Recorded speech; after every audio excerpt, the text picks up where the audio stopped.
দাদা ভাই আসসালামু আলাইকুম। কেমন আছেন আপনারা? আমাকে অনেকেই কমেন্ট করতেছেন যে দাদা ভাই নতুন ভিডিও কই, অনেকেই ইনবক্স করতেছেন। তো আসলে আপাতত নতুন ভিডিও হচ্ছে না। প্রথমত কারণ রমজান মাস, শয়তান ছুটিতে।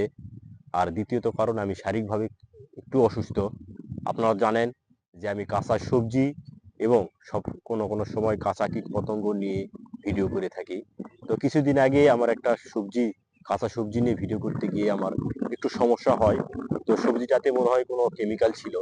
তো যার কারণে মুখে দেওয়ার পর একটু পরে আমার এই দেখেন ঠোঁটে আমার এই যে একটু সমস্যা হয়, এই যে নিচে উপরে। তো এটা অনেকটাই কমে গেছে, আরো আগে বেশি ছিল।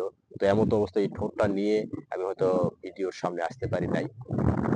তো এখন থেকে নিয়মিত আপনারা নতুন ভিডিও পাবেন, আর সবসময় আমার পাশে থাকবেন, আমার সাথে থাকবেন। সকলকে ধন্যবাদ।